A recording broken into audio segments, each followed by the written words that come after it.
The main thing at the seed stage that we invest, the thing that's most important is really just the founders. We're betting on the team. Everything else with the company may change, but the team most likely will not change. So for us, we really rely heavily on understanding the team. Like you said, there's a sort of therapist angle to it.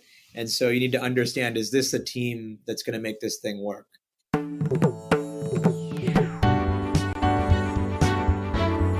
You are listening to The Sure Shot Entrepreneur,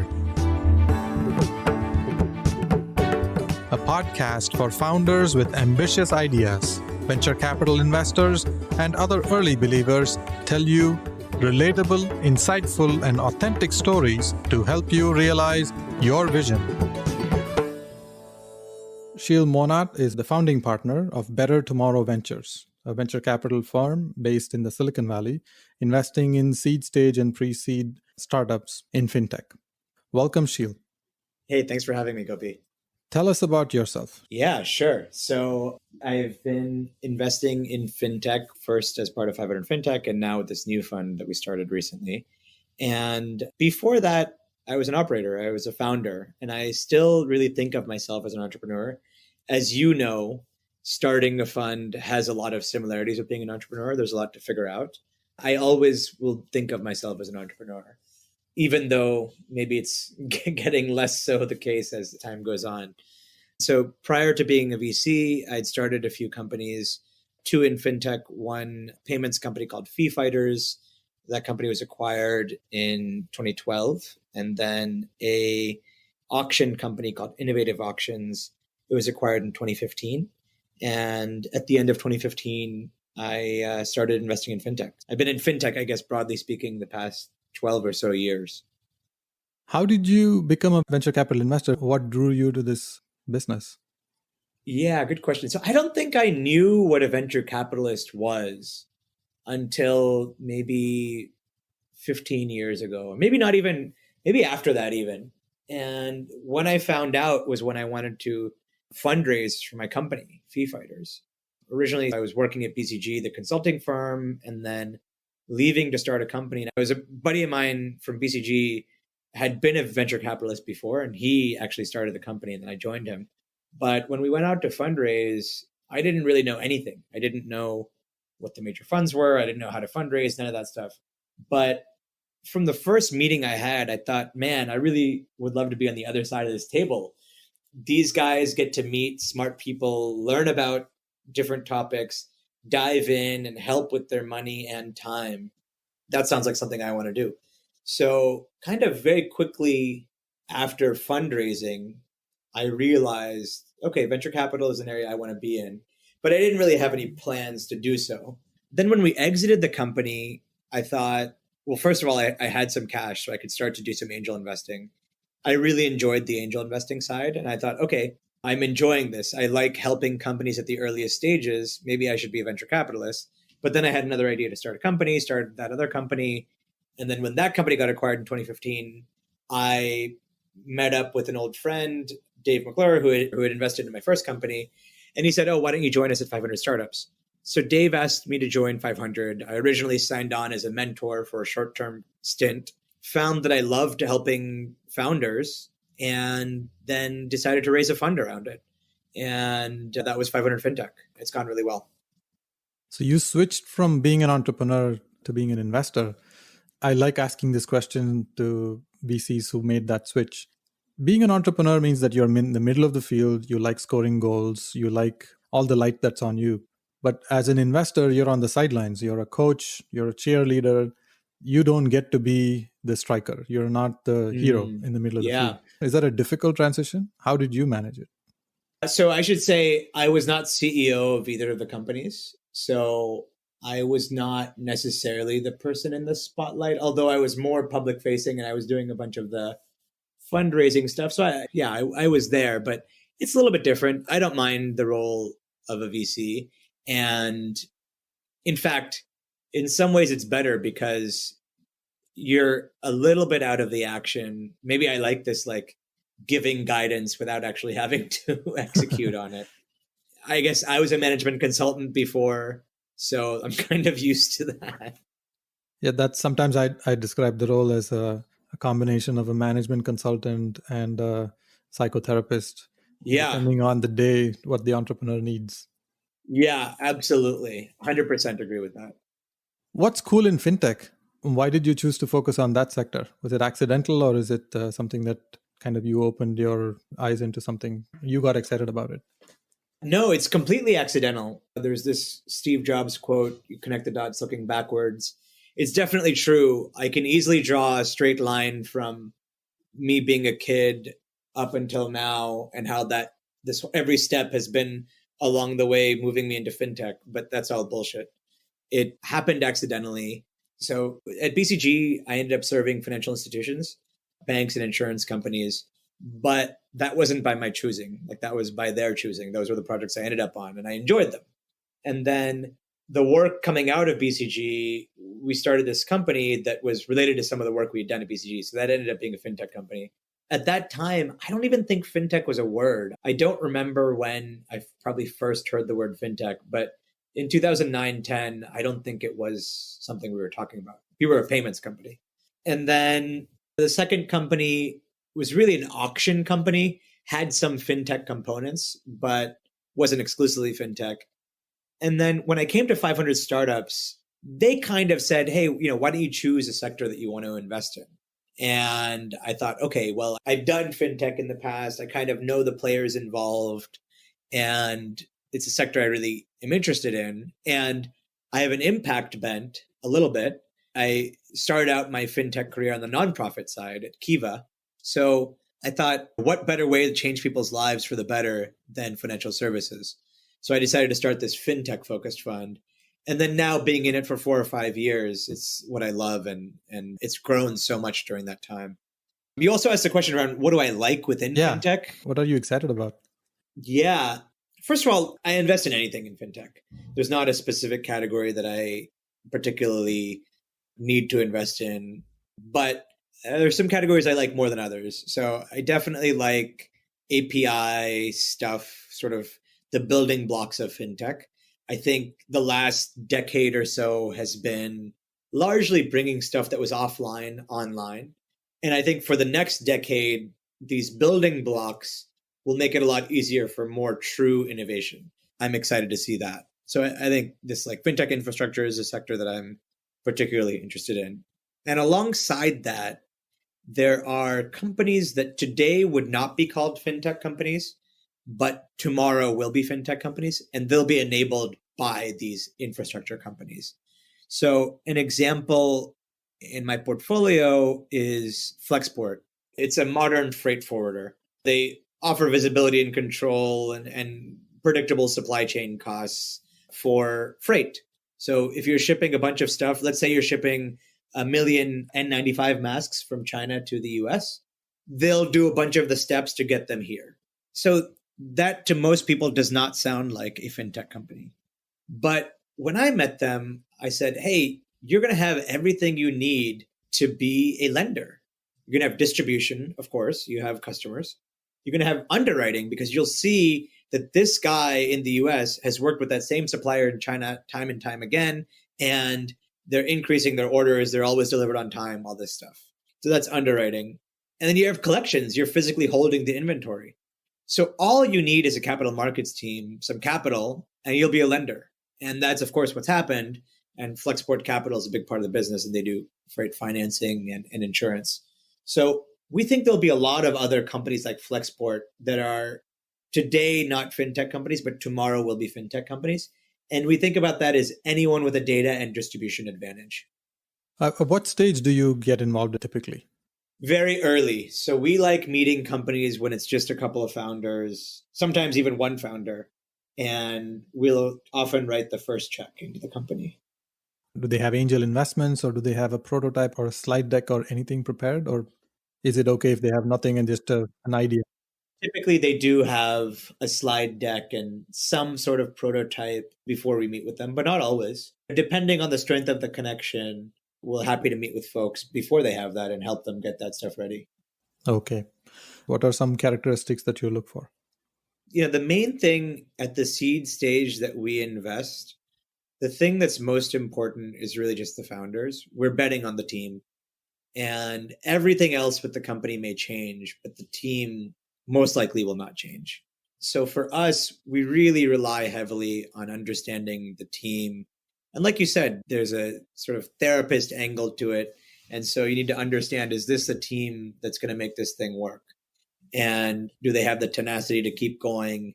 Any brick wall that comes in their way, they're going to go through it. So that's one that I think is really important.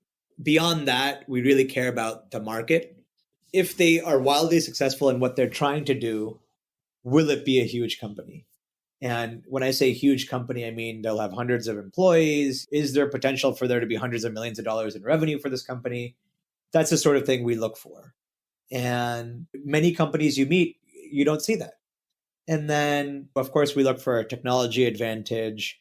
And then depending on the stage that we invest. So I mentioned we invest early at pre-seed. We also invest a little bit later at seed stage. And in those companies, is there some traction? It doesn't have to be like revenue. In FinTech, you often don't have revenue, but it'll be some other traction. It could be traction like they've hired the right team, they've got a compliance person, they've got some regulatory partnerships in place. If it's, let's say it's an insurance company, do they have a reinsurance partner? Do they even know what a reinsurance partner is? Do they know how to get paper? All that kind of stuff. This stuff are things we think about. A lot of VCs talk about team, like we focus on investments because it's the team that convinces us. But within that, how do you tell? At the earliest stages, all these startups look quite alike. And it's very hard to tell the difference between the ones that might take off and the ones that might not. What gives you the indication, positive sign? First of all, there's this like gut feeling that you have, which unfortunately is hard to describe. And oh, that's so difficult. Yes. Yeah, I almost feel silly saying it, but it's certainly true. And it's really like the gut feeling is comprised of the thing that I mentioned earlier. Like, is this the person that's going to lead a 100-person company? And the other thing that I think is really important is clarity of thought. So can they clearly articulate their vision to me? Now, if they can't articulate their vision to me clearly, they're not going to be able to sell their customers. They're not going to be able to sell the next set of investors that they have to raise money from. And they're also not going to be able to sell future employees. So I think that is the most important one, is crispness of vision. If they've thought through deeply, it will come through in that description of the vision. They're usually quite articulate, and they can also go to the second and third layer of the vision, almost to the point where they appear very fixed on what they want to do. But at the same time, they're, of course, smart entrepreneurs tend to be open to suggestions from the outside. But how far do you test that vision? Do they need to be really, really stubborn on the vision? I think early on where we invest, oftentimes the product and vision changes, and that's okay. I think I'm more interested in how they'd respond when you push them. So if they respond with a no, I know everything, versus if they respond with the, oh, that's interesting, or even that's not interesting, here's why. I've actually thought about that, and here's why I think that doesn't make sense. So all these are reasonable responses. So somewhere along the way, the gut feel kicks in and you begin to pick up on cues. And you seem to enjoy that process of debating with entrepreneurs, sometimes even when they disagree with you. Yeah, I do. Yeah. Pushing back and getting feedback is something that I really like to do, because some entrepreneurs really like that and some don't. And I think this is a long relationship. If I decide to invest in a company, it could be a 10-year long relationship. So I want somebody that I'm able to have that back and forth with. So is there a moment where you go through this process and there's like one clear moment where you say, yes, okay, I'm in? Or do you gradually build up your conviction? I've had both. More often, it's a gradual process. It's rare, but sometimes the first meeting I knew, okay, this is somebody I got to back. More often, it's not that. More often, it's you do a bunch of homework, you slowly start to like the idea better and go from there. But sometimes there's like ideas you've had all along, and you just want somebody to solve that problem. And when somebody comes along who's thought about it more than you have and seems like a capable person, you end up loving it and make an investment decision very quickly. Okay, Good. so this is a good. It's not like one formula where you build up conviction over a period of time. Sometimes it can happen in one moment.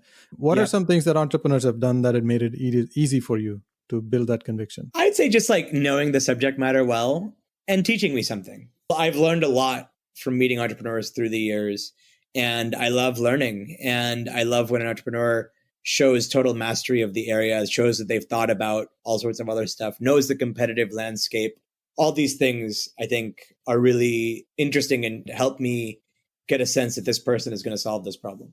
Can we pick an example? I'm really interested in seeing how you do it in real life. How did you meet the entrepreneur?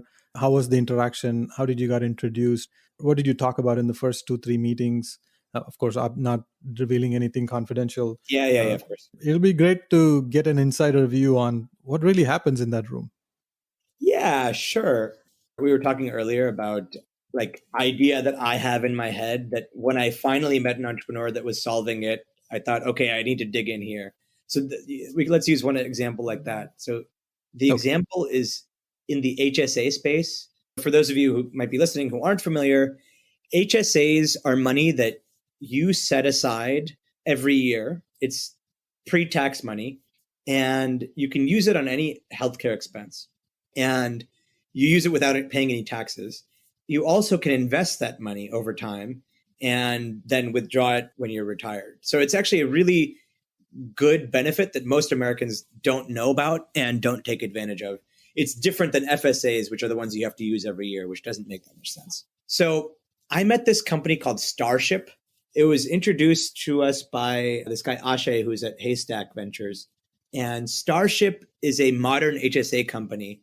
Even from the moment that he sent me this thing where he was like, hey, have you thought about HSAs? I had flashbacks to myself operating a startup 2010, thinking about health insurance for my employees and looking for an HSA provider. And I thought, man, that was such a pain to find an HSA provider. I never found a good one. And so then I thought, okay, well, somebody solving this problem, I'm immediately interested. I was interested. I met this entrepreneur, Sean Engelking is the CEO of Starship.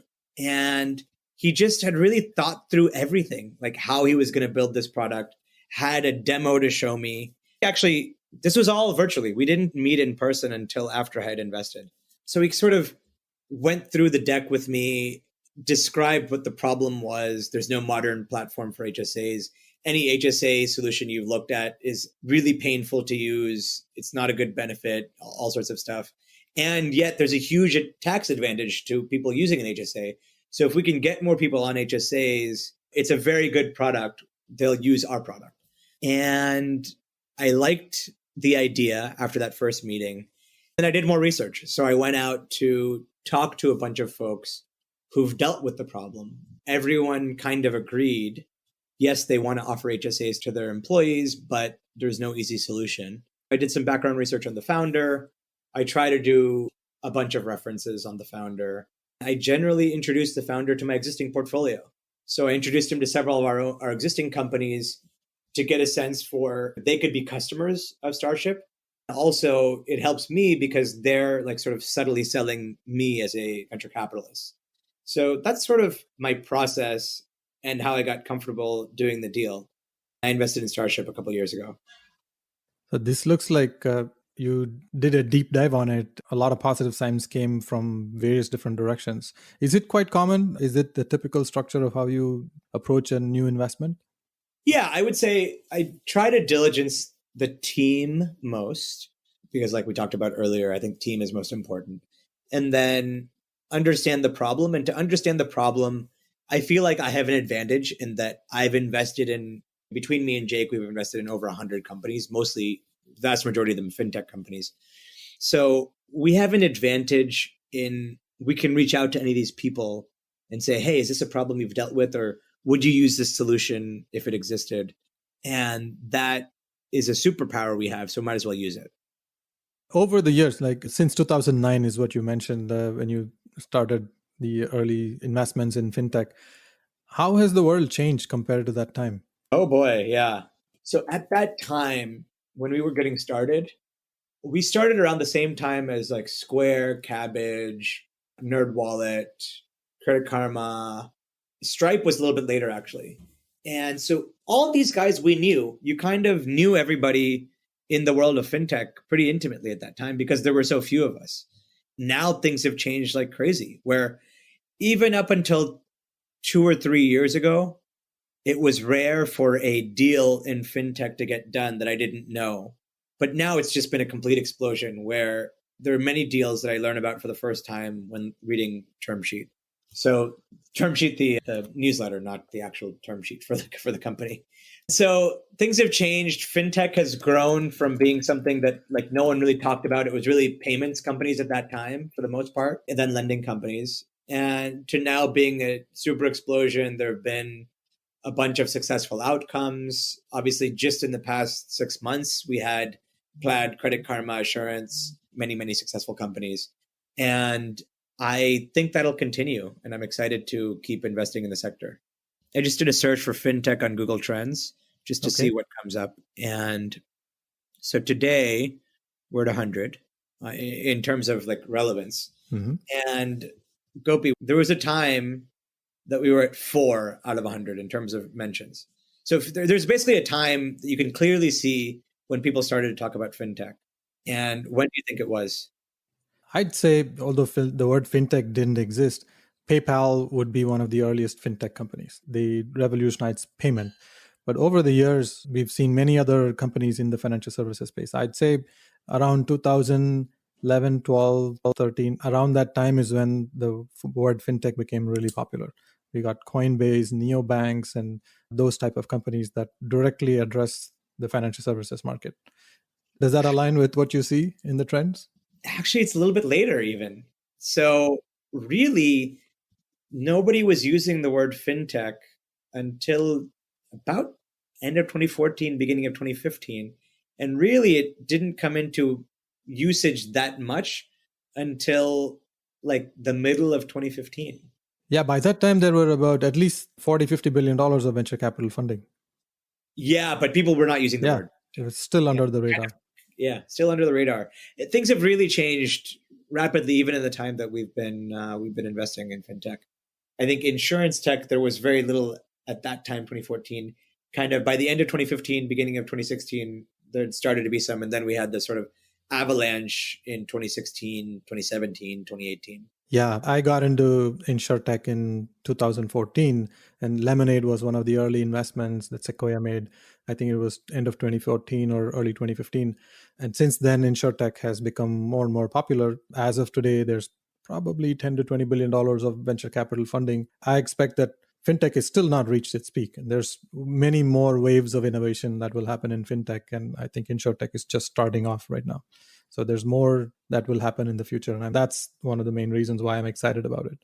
You covered so much. We could talk more, but we have to stop at some point. Maybe some other day we'll come back and pick up this conversation. But I want to transition to another topic about community involvement. Is there a nonprofit organization or a community activity that you're passionate about? Yeah, there are a couple. So there are some that I give my money to. And when I give my money, I search for the charities that sort of save or improve the most lives per dollar. So that ends up being donating to deworming and bed nets. So bed nets are nets that you put around your bed to save you from getting bit by mosquitoes and getting malaria. And it sounds simple, but bed nets are a really effective way to save lives, particularly in Africa. So I give to the Against Malaria Foundation. And then for my time, one of the things that I try to do every year on my birthday, and my partner Jake, by the way, we're 1 day apart in age, both born in April 82. And he and I both, during the time of our birthday, we sponsor meals for the homeless in San Francisco. And there's an organization called Curry Without Worry. And it's a great organization. They make meals for about 400 people every Tuesday. And so we cook the meals, sponsor the meal, and then go serve the meal to homeless people in Civic Center in San Francisco. And I love doing it. It's really fun. And you really get to interact with a lot of folks that you wouldn't get to interact with otherwise. So I feel like I always learn so much from that experience and have a good feeling from it. I like the balance between global impact through the Gates Malaria Foundation and the local involvement in San Francisco when you raise funds on your birthday and Jake's birthday. Thanks for sharing your stories, and thanks for playing an active role in our local communities and the global community.